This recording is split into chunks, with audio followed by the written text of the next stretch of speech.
Ladies and gentlemen, boys and girls, I feel like being controversial today, so I'm going to tell you about one of my favorite phones that I've ever owned in my entire life. It's been 1 year since I got the brand new titanium iPhone 15 Pro Max, and we're going to talk about it. So let's go. Well, miss, I guess I'll be on my way now. You just give me a... Hey guys, in true form and fashion, if you've not done it, jump down there, hit that subscribe button. If you've already done it, you're awesome. Today we're going to talk about one of my favorite phones that I've ever purchased in my life. One of the best experiences I've had with a smartphone, and why after 1 year of using the iPhone 15 Pro Max, why I would recommend it over nearly any other device out there. I know that's a big claim to fame. This is just a talking head video, no special B-roll or nothing like that. I'm going to quickly talk about the iPhone 15 Pro Max, how it's been over the year, why I love it, why I highly recommend it, why it's one of the best phones you can get out there.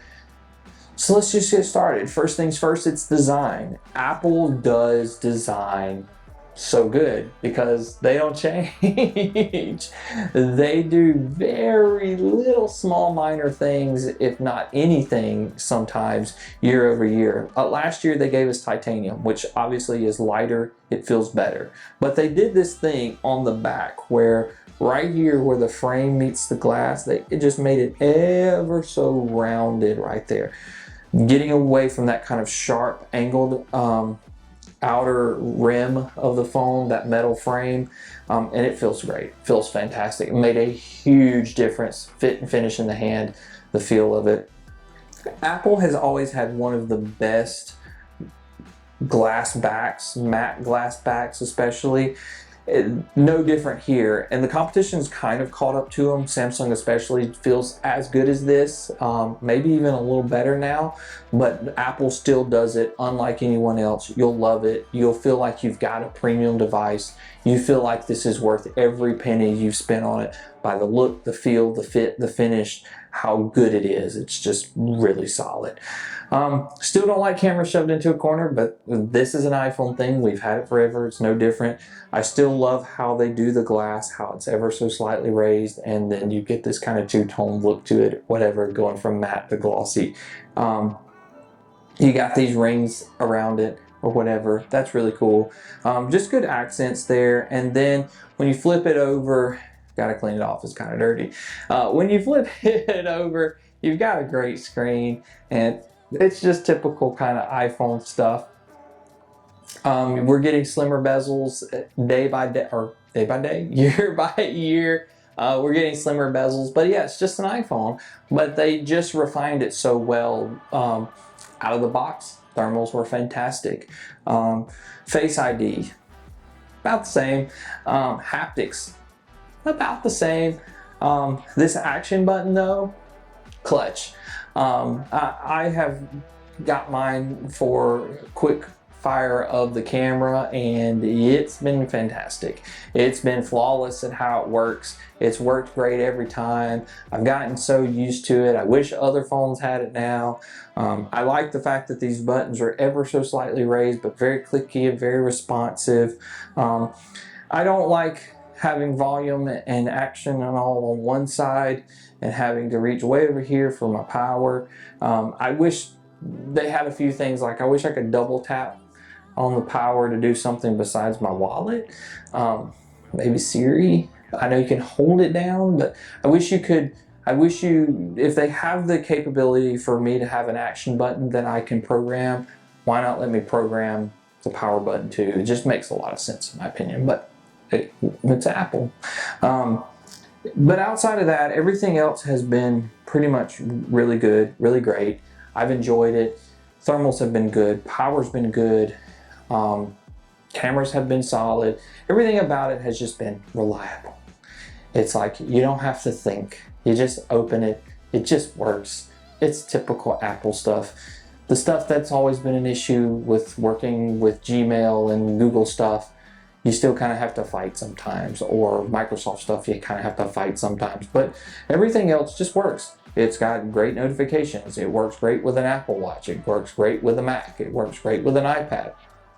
It's easy to iMessage. It's easy to have a group message. It's easy to share files and send money and all those beautiful things within the Apple ecosystem, as long as you're in the Apple ecosystem. But they have made it to where it is a lot easier to do stuff back and forth with Android now. And I love the fact that RCS is coming and we're going to be able to do more stuff. And I think that's fantastic too, that Apple's kind of starting to let down that veil and letting others play in the Apple world.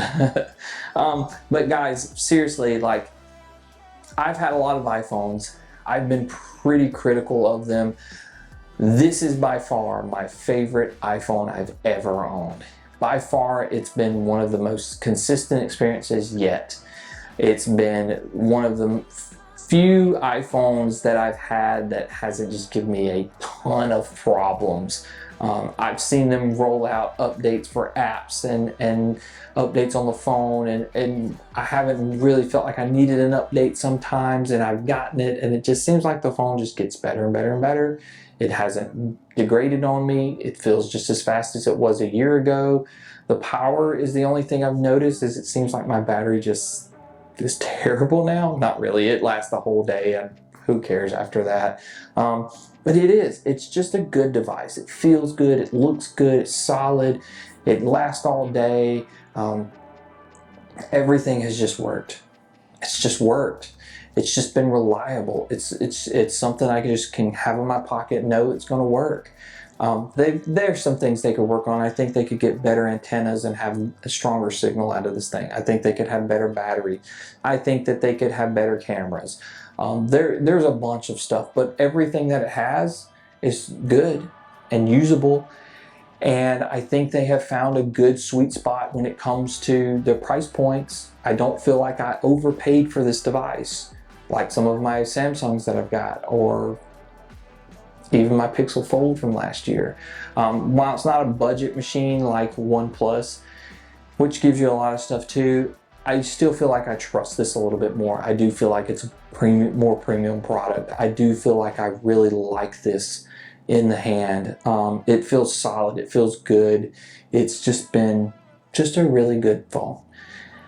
And I can't say that about everything. There's just been no like super frustrations or whatever. There's just been times where I'm like, oh, don't do that because iPhone. But it's not terrible, you know? It's just something you just figure out a different way to do it on an iPhone than you do on others. And they've gotten a lot better about it. They really have. So for me, if someone's looking for the most reliable phone out there, iPhone 15 Pro Max. I won't be getting the 16 or the 16 Pro Max. I probably won't even be getting the 17 unless this one is just not holding up battery-wise, because it is so nice. Like, it's so good. Why upgrade? Like, this is a phone you could easily carry for 4 years as long as the battery holds up, which I'm worried about. But outside of that, everything else is so good. Zoom is good on it. Video calls are good on it. Video recording is good on it. Pictures are good enough and decent. It's lightweight. It's easy to walk around with. It's great to find cases and screen protectors and all that good stuff. It's easy to get fixed, easy to get parts. Yeah, it's a jack of all trades. So yeah, you just can't beat it. It just is an iPhone. And I'd recommend it probably to just about anyone that just said, I just want a phone that's just gonna work. I don't care about all the frills. I don't care about being a power user. I don't care about anything. I just want a phone that I can pick up, I can use, and it just work every time for everything that I need. It is the iPhone. Thanks so much, guys, for checking me out on this one. Make sure you hit that subscribe button. Comment below what you think about the iPhone 15, 15 Pro Max. You getting a 16 or a 16 Pro or a 16 Pro Max? Put it all down there in the comments. I'm Roddy. We'll see you next time.